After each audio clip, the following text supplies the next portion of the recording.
If you've ever hit $10,000 saved, or you're working toward it right now, the decision most people get wrong isn't whether to invest. It's thinking they get to make the choice based on how they feel, instead of what the numbers already decided for them. The second you hit that number, two voices start fighting in your head. One says, keep stacking the emergency fund, play it safe, what if something goes wrong? The other says the market is right there. Time in the market beats timing the market. You are losing money every single day you wait. Both voices sound reasonable, and if you let them fight it out without a plan, both of them are going to cost you money. I know that fight because I lost it. I spent 10 years in construction, paycheck to paycheck for most of it. When I finally hit $10,000 saved for the first time, I froze. The decision felt too big, too complicated, so I told myself I'd figure it out next month. Next month turned into almost a full year of that money sitting dead in a savings account. A full year of compounding I will never get back. Hold on to that, because it comes back at the end, and it's the whole reason this video exists. So this is not about opinion. It is not about what your coworker thinks or what your uncle did in the 90s. This is about the math, the actual order of operations that tells you exactly which move to make, in what order, starting today. And once you see it laid out, the answer stops being a feeling and starts being obvious. Let me start with the most important question. Do you actually have a full emergency fund yet? Here's how you know. A real emergency fund covers 3 to 6 months of your actual expenses, not your income, your expenses. Rent, utilities, groceries, insurance, gas, phone. Add them up and multiply by 3. That's your minimum. So if you just hit 10 grand and your expenses run around $2,000 a month, you're sitting on 5 months of coverage. That's a fully funded emergency fund. The math says you're done building it. You need to start investing. But if your expenses are higher, say $3,500 a month, your minimum is $10,500. You're $500 short. Hit that number first, then stop. Because here's where people mess up. They hit 10 grand and decide the rule is just keep saving until the number feels safe. There is no feeling in math. Either you have 3 to 6 months covered or you don't. The moment you clear that line, every extra dollar sitting in a savings account at 2 or 3% is losing ground to inflation. And even if you get this part exactly right, there's a second mistake waiting on the other side of it, one that quietly decides how much money you actually keep. We'll get to that. First, drop a comment and tell me where you are right now. Fully funded, almost there, or still building. I read every single one and it tells me what to cover next. Once the emergency fund is locked in, here is the framework that changes everything. The split. You don't stop putting money aside. You don't throw everything into the market overnight either. You split your monthly savings into 2 buckets. The most common version is 70% into investments, 30% into cash that builds your fund a little past the minimum. Some people prefer 80-20. If you've got a steady paycheck, no dependents, and job security, 80-20 makes sense. If your income swings or you've got a family depending on you, 70-30 gives you more cushion.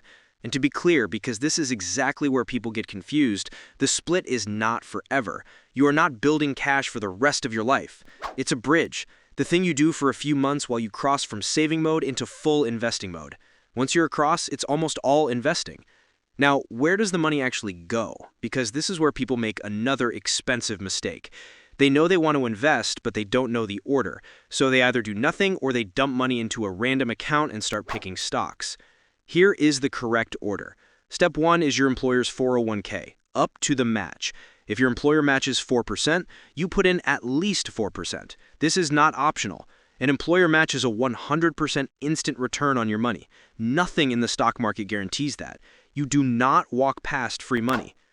Now, most people stop right there and think they've done the smart thing, but the match is not where your next dollar should go. Step 2 is a Roth IRA. If you're earning under $65,000 a year, you're in a lower tax bracket now than you'll probably be later in your career. The Roth lets you pay taxes on your contributions now at that lower rate, and then everything that grows inside it comes out completely tax-free in retirement. You can put in up to $7,000 a year as of 2026. That's the account you want to be filling. Step 3 is back to the 401k, beyond the match if you've still got money to invest after maxing the Roth. Most people at your income level aren't hitting this step yet, and that's fine. Steps 1 and 2 are where the game is won for the next decade. And if you're thinking you can't afford to invest right now, that $50 a month doesn't move the needle, that's exactly the wrong frame. $50 a month at 10% average annual return over 30 years is just under $100,000. The amount matters less than starting the clock.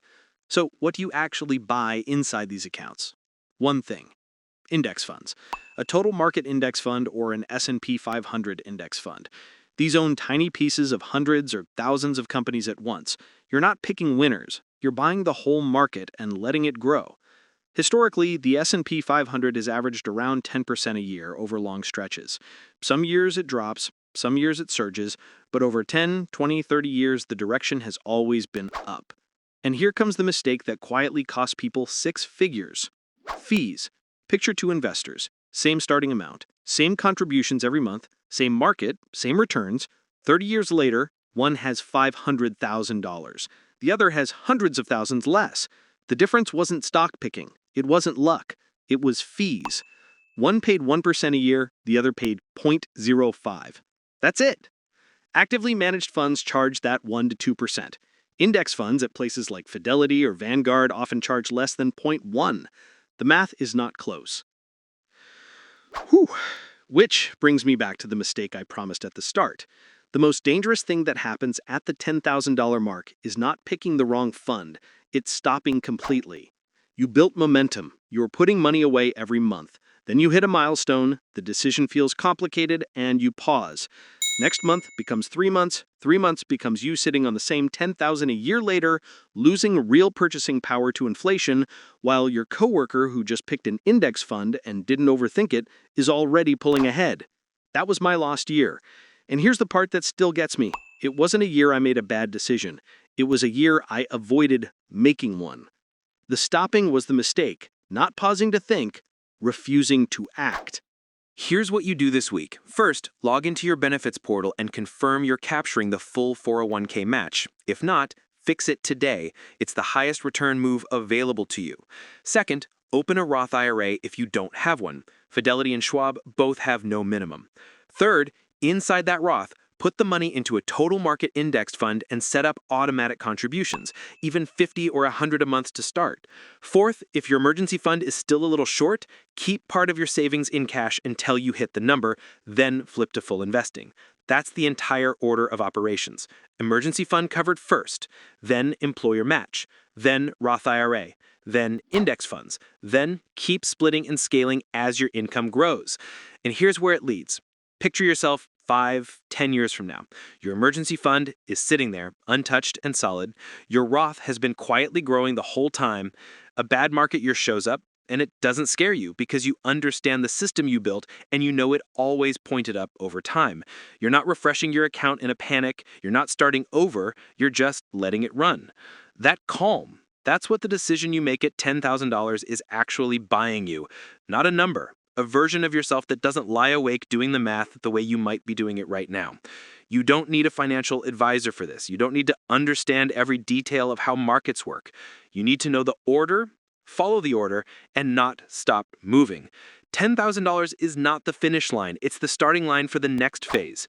Let me know in the comments which step you're on right now. 401k match, opening the Roth, or still building the fund. The people who comment on these videos are usually the ones who actually follow through. Be one of those people. In the next video, we're talking about what happens when your income goes up. Because at your stage, a raise or a side income boost is the single most powerful tool you've got, and most people absorb that money into their lifestyle before they even realize it happened. I'll show you exactly how to intercept it and put it to work before it disappears. See you in the next one. Let's build some wealth.